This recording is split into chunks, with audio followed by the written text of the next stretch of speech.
प्रेम प्रकाश पांडे जी वो भी लगे रहे, और वर्तमान के जो विधायक है देवेंद्र यादव जी वो भी अनशन पर बैठे हुए थे, उनके पास यात्रा भी किए थे, आने वाले समय में उन्होंने भी बीएसपी की चेतावनी दी है। क्या वजह है जो इस पर हल नहीं आता? और कुछ लोगों ने इसको राजनीतिकरण कर दिया।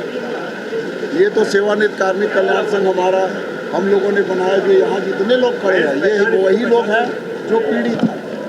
तो पीड़ितों को लेके हम लोगों ने एक संगठन बनाया हुआ है, और वो संगठन सिर्फ व्यक्तियों का नहीं है, वो भिलाई में और भी कामों को करने के लिए है, जैसे नशे के खिलाफ, स्पीड गाड़ी चलाने के खिलाफ, और सामाजिक कार्य के लिए। लेकिन आज मजबूरी बात, जब हमारा घर छीन रहा है, हमारा छत छीना जा रहा है, तो हमें ये आंदोलन में शामिल होकर हम लोग लड़ाई लड़ रहे हैं कि हमें आगे क्या इसका रूप लेने वाला है? ये जो आप लोग लगातार प्रदर्शन चल रहा है, किस रूप में जाने वाला है? हो सकता है किसी भी रूप में जा सकता है, किसकी जवाबदार प्रबंधन होगा, उग्र भी हो सकता है, कोई घटना घट गई, कोई अप्रिय घटना घटी, प्रबंधन शायद यही चाह रही है। प्रबंधन के कुछ दलाल अधिकारी हैं जो गुमराह करते रहते हैं। हमारे सांसद जी, हमारे पूर्व विधानसभा अध्यक्ष प्रेम प्रकाश पांडे जी ने इनसे चर्चा की थी। उस चर्चा के बाद भी ये शांत बैठे। हमारे सांसद ने और हमारे जो पूर्व विधानसभा अध्यक्ष प्रेम प्रकाश पांडे जी ने क्लियर कट इस बात को बोला है कि आप लोग अपना काम करिए, हम लोग बात करें। वर्तमान के जो विधायक है उन्होंने चर्चा नहीं की, उन्होंने चर्चा की, तो मेरे ख्याल से हमारा चर्चा की सत्याग्रह था, तो ये सत्याग्रह में बैठे थे, हमने इनका पॉम्पलेट देखा था। तो सेवानिवृत्त कार्मिक कल्याण संघ का जो मुद्दा था, जो हम लोग ने एक तो हमें नहीं पूछा गया, और दूसरा जो इन्होंने चर्चा की उसमें 7वें 8वें नंबर पे हमारा था, जबकि सबसे ज्वलंत मुद्दा आपका घर छीना जाएगा, आपके गाड़ी में पेट्रोल खत्म हो जाए, और अगर आपके घर का छत जा रही हो तो आप छत बचाओगे या गाड़ी का पेट्रोल देखोगे? तो सबसे बड़ी बात देखने वाली ये है कि आने वाले समय में ये देखना है कि क्या ये आगे की रणनीति क्या चल रहा है। आगे की रणनीति उग्र भी हो सकती है। अगर कोई घटना घटी तो भिलाई इस्पात संयंत्र उसका जवाबदार होगा। प्रबंधन अपने तरीके से कितना भी अगर वो करेगी तो ये भिलाई की वो लोग हैं जो टूटेंगे नहीं, इनका हौसला कम नहीं होगा, ये अपनी लड़ाई जारी रखेंगे।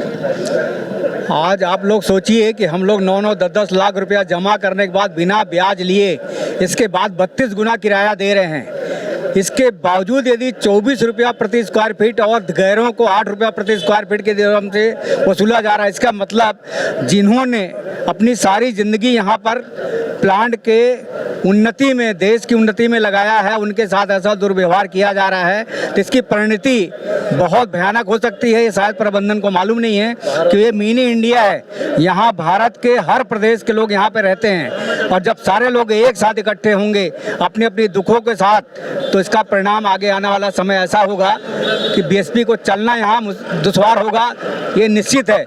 क्योंकि इसमें हम लोग चाह रहे थे, आज यहाँ के जो सांसद विधायक सब लड़ते हैं और हमसे वोट मांगते हैं, आज एक भी बंदा यहाँ दिखाई नहीं दिया। कल उनको भी इसी माध्यम से हम सूचित कर रहे हैं कि आने वाला समय उनके लिए भी दुखदायी ही होगा।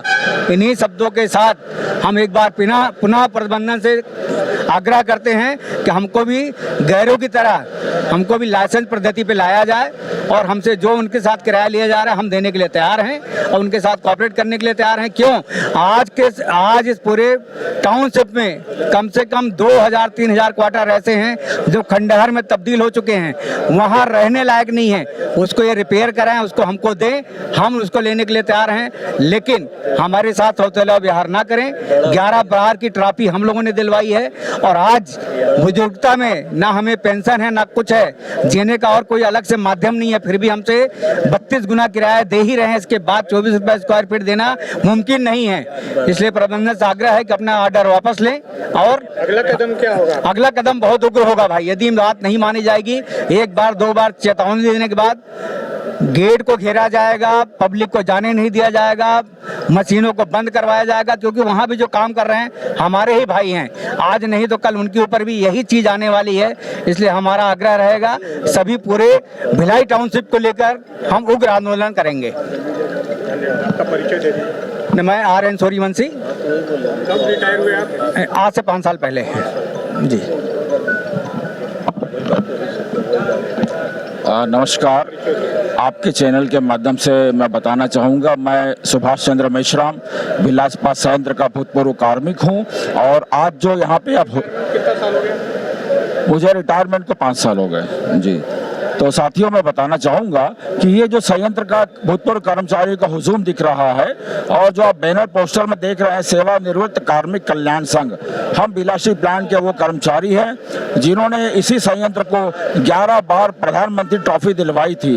अपनी मेहनत से हमने सेल का सिरमौर बनाया था भिलाई स्टील प्लांट को और आज हम लोग वही संयंत्र को 11 बार पीएम ट्रॉफी दिलाने वाले सारे कर्मचारी लोग हैं आज सड़कों पे आए हैं। क्योंकि प्रबंधन की जो नीतियां हैं, जो माँ का व्यवहार और एक का मौसी का व्यवहार जो कर रहा है हमारे साथ में, हम उसी के लिए मांग करते हैं कि हमारे ऊपर में जो अनाधिकृत रूप से तुगलकी फरमान जारी करके हम लोगों को 24 रुपए स्क्वायर फीट तक का हमको बढ़ा हुआ किराया हमको वसूला जा रहा है, उसे तत्काल वापस ले, जो कि 20,000 से 25-26,000 रुपए प्रति माह किराया आ रहा है। और आपको बता दूं कि भिलाई स्टील प्लांट के कर्मचारी को कोई पेंशन नहीं मिलती है, कोई पेंशन नहीं, किसी तरह की कोई पेंशन नहीं है। और हम लोग उन मकानों में रहते हैं जिनकी लाइफ खत्म हो चुकी है। 1958-1960 से बने हुए मकान हैं जिनकी लाइफ खत्म हो गई है। अगर विदेश में रहता तो इन मकानों को डिसमेंटलिंग कर दिया जाता, लेकिन उन्हीं मकानों में हम लोगों ने 2 लाख, 4 लाख, 5 लाख, 6 लाख रुपए अपना लगा करके मकान को रिपेयर करके हम लोग रह रहे हैं। और प्रबंधन के पास में 10-10 लाख रुपए हम लोगों ने जमा करके और हम लोग रिटेंशन के रूप में रह रहे हैं और बाकायदा प्रति माह पानी का, बिजली का और किराया दे रहे हैं, जो कि लगभग 3 से 4 हजार रुपए पड़ता था। अगर मैनेजमेंट नहीं मानती है, हाँ, कदम क्या? सुनिए, आज हम लोग संयंत्र के वो कर्मी हैं जिन्होंने 1800 डिग्री टेम्परेचर में काम करके लोहे को पानी बना के पिघलाया है और रेल की पातें बनाई हैं। अगर प्रबंधन हमारी बात नहीं मानती है तो अगला कदम हमारा सीधा मेन गेट को रोकना होगा, इस्पात भवन जाने के रास्ते को बंद कर देंगे, हम सड़कों में बैठ जाएंगे, सड़कों में सो जाएंगे और प्रबंधन अगर चाहे हमारे ऊपर से डंपर ले जाए या डोजर ले जाए या ट्रक ले जाए, हम लोग उठने वाले नहीं है। अब हम लोगों ने अपनी जान की बाजी लगा करके हमारे भाइयों ने ये बिल्कुल प्रण किया है कि प्रबंधन को ये तुगलकी फरमान जारी करना होगा और 24 रुपया पर स्क्वायर फीट का जो आदेश दिया है इसे वापस लेना होगा हमारा। और सीधा आर पार की लड़ाई है, अब तो जान चली जाए परवाह नहीं है हम लोगों को। हमारी भी जिंदगी के जितने साल बचे हैं हम लोग टाउनशिप में प्रेम से रहना चाहते हैं। आज आप देखिए पोस्टर में खंडहर बनते जा रही है भिलाई, सेक्टर 6 को इन लोगों ने खंडहर बना दिया है, वो भूत बंगला बन गया है वो घर। आम लोगों ने अपने पैसे को लगा करके संयंत्र को बनाया है और टाउनशिप को आज हरा भरा करके रखा हुआ है। तो ये मिनी इंडिया को बचा लीजिए। और मैं तो कहूंगा आपके माध्यम से कि सारे व्यापारी वर्ग, छात्र, जितने संगठन है, सामाजिक संगठन भी आए और हमारे सेवानिवृत्त कार्मिक कल्याण संघ को सहयोग करे और भिलाई को बचाए, इस भिलाई की सुंदरता को बचाए, भिलाई को भूतवा भिलाई होने से बचाए, भिलाई को खंडहर होने से बचाए। जी, मैं सुभाष चंद्र मेश्राम भिलाई स्टील प्लांट का भूतपूर्व कार्मिक हूँ और सेवानिवृत्त कार्मिक कल्याण संघ का पदाधिकारी हूँ। जय हिंद, जय हिंद। सेवानिवृत्त कार्मिक कल्याण संघ जिंदाबाद। रिटेंशन स्कीम देना होगा, देना होगा। 24 गुना बढ़ाया किराया कम करना होगा और 24 गुना बढ़ा हुआ किराया का ऑर्डर वापस लेना होगा। धन्यवाद, थैंक यू। तुम कहाँ से आ गए?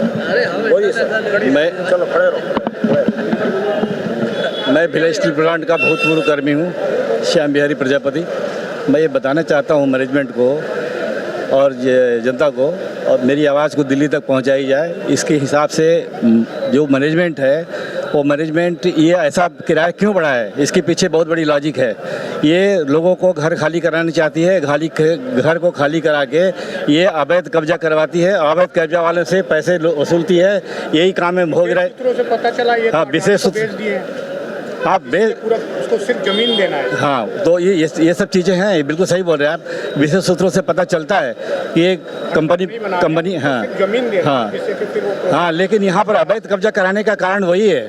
इन लोगों को किराया बढ़ा दिए, 24 रुपये स्क्वायर फीट। बीएसपी एम्प्लॉय जो भूतपूर्व कर्मी थे उनको बढ़ा दिया है, इसलिए बढ़ा है कि ये लोग क्वार्टर छोड़ के चले जाएँ। और खाली क्वार्टर में अवैध कब्जा कराएं और अवैध कब्जा, क्योंकि अवैध कब्जा से उनको पॉकेट सारी राजनीतिक पार्टियां हाँ। एक ही थाली के चट्टे हाँ, सारी राजनीतिक पार्टियां वही काम कर रही है। सिर्फ वो वोट लेने के लिए आपके चक्कर लगाते हैं, आपको आश्वासन देंगे, सिर्फ आश्वासन देंगे। आश्वासन देंगे। अभी हम लोगों ने प्रतिनिधियों से बात किया, प्रतिनिधि ज़्यादा इंटरेस्ट नहीं ले रहे। वो आश्वासन देंगे, आश्वासन झूठे आश्वासन देते हैं, लेकिन मेन कारण यही है। 16 साल भी पहले सरोज पांडे ने बोला था कि 15 दिन में लीजिए। हाँ, 15 दिन में लाएंगे। कहाँ लाई? जीतने के बाद कहाँ लाई? नहीं लाई, मुंह तक नहीं दिखाई। नहीं, वो गायब हो गया। उसके बाद वो हारे भी, इसी का परिणाम भी मिला। और यहाँ जो भी इस टाइप को झूठा बोला ना, वैसे ही है। तो मैं ये आश्वासन बोल के अभी होगा करके आपको मौत के कगार में ले जाए। हाँ, बहुत दिनों से हम तो 2009 से बिहार लिए थे। उस समय 3 लाख रुपया हमारे से 2 लाख रुपया जमा लिया था। बहुत कम मिलता। नहीं, सुनिए ना, 2008 में रामविलास पासवान ने घोषणा किया था लीज आएगा करके। लीज के नाम पे हमारे से 2009 में 2 लाख रुपया लीज अगेंस्ट काटा गया। हमारे पेमेंट स्लिप से फाइनल पेमेंट सेटलमेंट हुआ, उसमें 2 लाख रुपया लीज के नाम से काटा गया है और हमें लीज अभी तक नहीं मिला। क्यों नहीं मिला? मैनेजमेंट को जवाब देना पड़ेगा। ये बात दिल्ली तक जानी चाहिए कि ऐसी बातें हुई है। इस बात का क्या निराकरण होगा, इसका निराकरण करना पड़ेगा। और ये जो क्वार्टर का रेट बढ़ा के लोगों से क्वार्टर खाली कराए जा रहे हैं, इन क्वार्टरों में अवैध कब्जा करवाया जाएगा। जो इन ऑफिसरों के जो गद्दार हैं, देश की संपत्ति है, देश की संपत्ति को अपना संपत्ति समझ के उसी हिसाब से व्यवहार कर रहे हैं।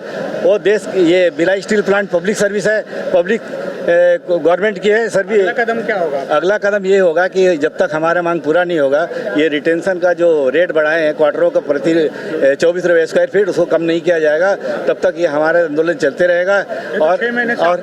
और हम पीछे नहीं हटेंगे इसमें, और ये हमारा मांग निरंतर चलते रहेगा। इसके लिए जो भी आगे कदम हमारे अध्यक्ष वगैरह बोलेंगे वो हम आगे बढ़ेंगे, उसी हिसाब से चलेंगे।